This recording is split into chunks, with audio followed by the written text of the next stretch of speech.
उत्तर प्रदेश की घोसी विधानसभा सीट पर हुए उपचुनाव में समाजवादी पार्टी ने जीत हासिल की है। जी हां, उम्मीदवार सुधाकर सिंह ने बीजेपी के दारा सिंह चौहान को 42,759 वोटों से शिकस्त दे दी है, जिससे अब सपा में खुशी का माहौल। इसके बाद बीजेपी के सहयोगी दल निषाद पार्टी के अध्यक्ष और यूपी की योगी सरकार में कैबिनेट मंत्री संजय निषाद ने प्रत्याशी दारा सिंह चौहान के ही सिर हार का ठिकरा फोड़ दिया है। क्या दारा सिंह चौहान ही इस हार के जिम्मेदार हैं?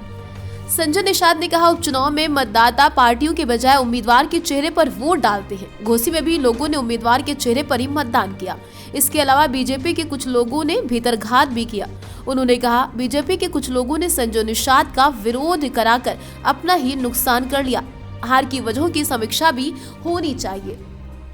अब सपा की जीत के बाद से बीजेपी में बौखलाहट भी है तो सपा में अपार खुशी।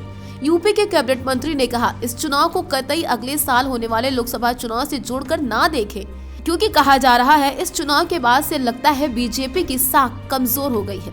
लोकसभा का चुनाव प्रधानमंत्री मोदी के चेहरे पर और उनकी छवि पर, साथ ही उनके काम पर होगा।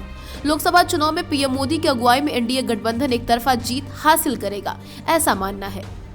निषाद पार्टी के अध्यक्ष ने घोसी उपचुनाव में हार के लिए सुभाषपा प्रमुख ओम प्रकाश राजभर के फैक्टर को मानने से इनकार कर दिया।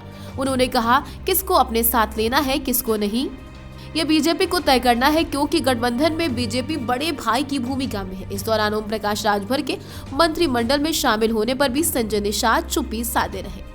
इंडिया गठबंधन के दक्षिण भारतीय नेताओं की ओर से सनातन धर्म पर लगातार सवाल उठाए जा रहे हैं, जिसको उन्होंने गलत ठहराया। इसके साथ ही इंडिया गठबंधन भी काफी ज्यादा मजबूती के साथ लोकसभा चुनाव में उतरने को तैयार है। कहा जाता है कि लोकसभा चुनाव में इंडिया गठबंधन का मुकाबला भाजपा से होगा। क्या भाजपा इंडिया गठबंधन से कमजोर होती नजर आ रही है, जिसकी एक पहल लोगों का मानना है घोसी चुनाव में दिख गई है। लेकिन कहा जाता है कि लोकसभा चुनाव प्रधानमंत्री के कामों पर होगा, तो उससे ये कहना गलत है। लेकिन अब क्या होगा ये तो 2024 में पता चलेगा।